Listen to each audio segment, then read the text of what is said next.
안녕하세요. 2024년도 경찰 2차 형사법 오늘 3번 문제 여러분과 함께 풀어보도록 하겠습니다.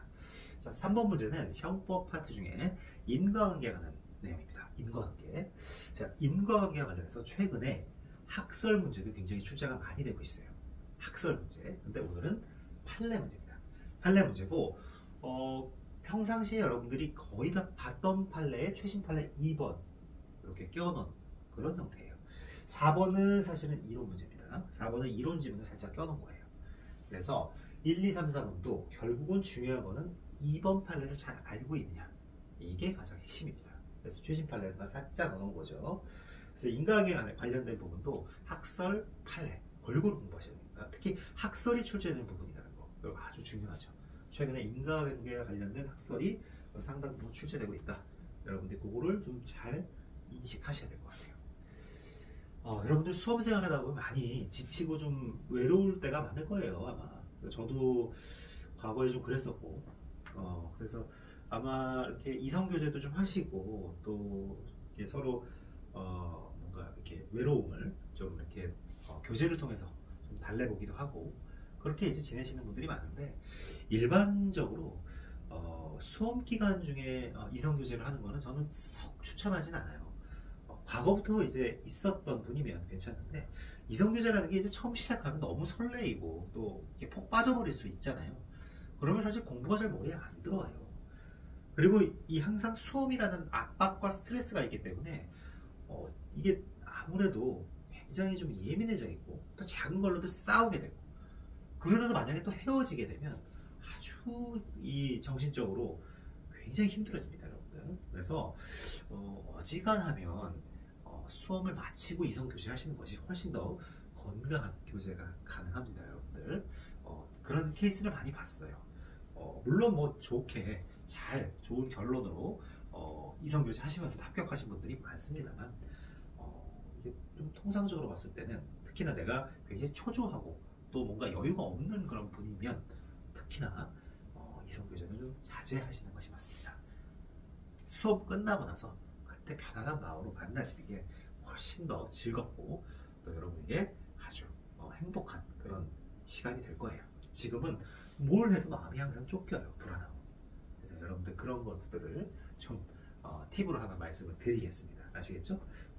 이성교제보다는 뭐 등산을 한다든지 아니면 뭐 재밌는 뭐 운동을 한번 한다든지 아니면 뭐 정말 어디 야구장을 한번 간다든지 뭐 그러면서 여러분들 한번 푸시는 것도 좋습니다. 스트레스를. 아시겠죠? 그래서 여러분들 하여튼 많이 외롭고 정말 지치고 정말 뭐 살면서 아마 가장 힘든 그런 시기 중에 하나일 거예요. 저도 예전에 이제 고시 공부하면서 정말 죽고 싶다라는 생각까지도 가져본 적이 있거든요. 너무 힘들고 지치고 정말 앞이 보이지가 않고 하지만 분명히 끝은 있습니다, 여러분들. 합격이 그 끝일 수도 있고 불합격이 그 끝일 수도 있는데 어떤 결과가 나오더라도 또 좋은 길이 열립니다, 여러분들. 포기하지 않고 또 새롭게 내가 그 길로 나아가는 한 불합격이 인생의 절단 나는 거 아니에요, 여러분들. 인생의 종말이 아닙니다, 여러분들.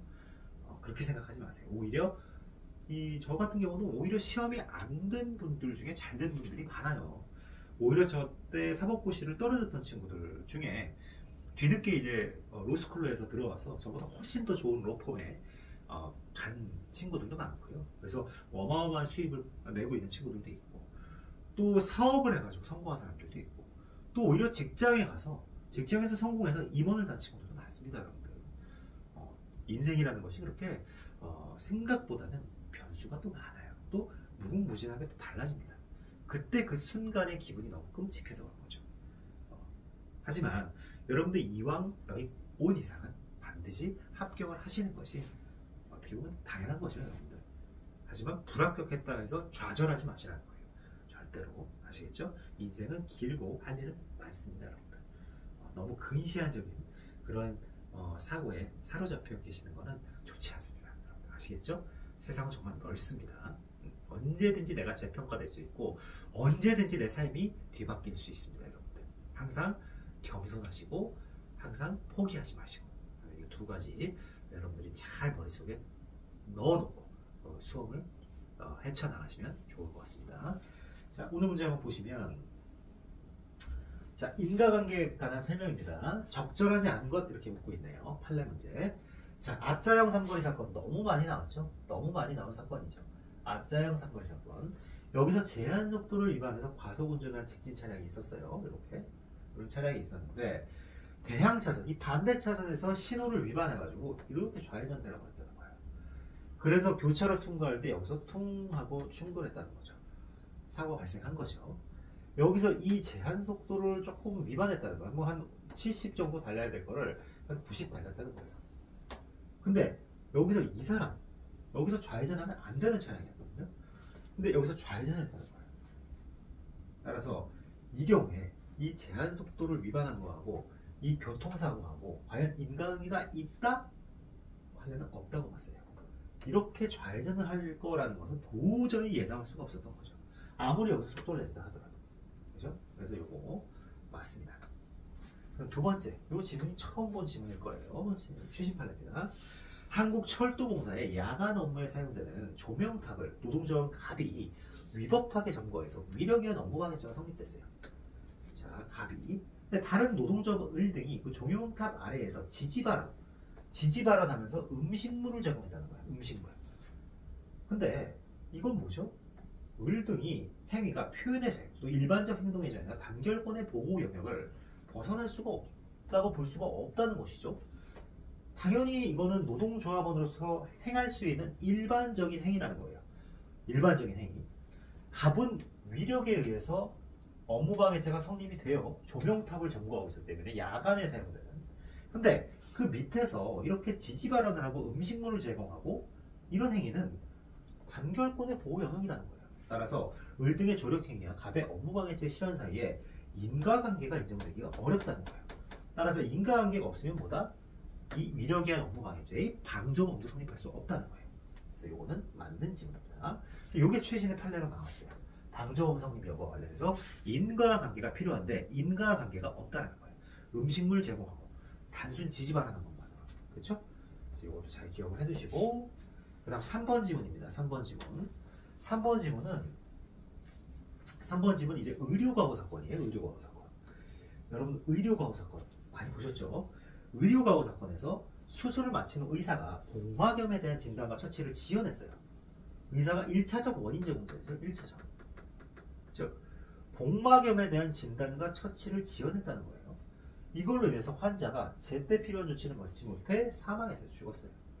사망. 이거하고 이거는 굉장히 중요한 인과관계가 있죠.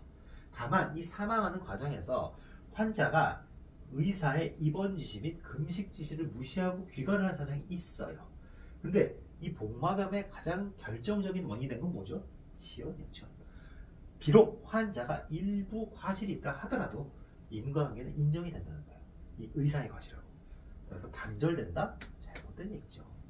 답은 3번입니다. 여러분들. 이것도 아주 시험에 많이 나오죠. 4번. 거동범에 해당하는 진정부작용. 그렇죠? 거동범은 진정부작용입니다. 그야말로 뭐 거동에 의해서 바로 성립하는, 그래서 뭐 퇴거 불응죄 같은 거죠. 퇴거 불응죄 같은 거. 거동범. 그렇죠? 이거와 달리 부진정 부작용. 이건 뭐죠? 살인죄 같은 거. 이건 결과범에 해당하므로 사회적으로 기대되는 자기 의무를 다하였다면 결과가 발생하지 않았을 것이라는 관계가 인정될 때 그 부작위와 결과 사이의 인과관계가 인정된다. 이거 세월호 판례에 나왔던 전형적인 문구죠. 자기 의무를 다했으면 결과가 발생하지 않았을 것이라는 인과관계.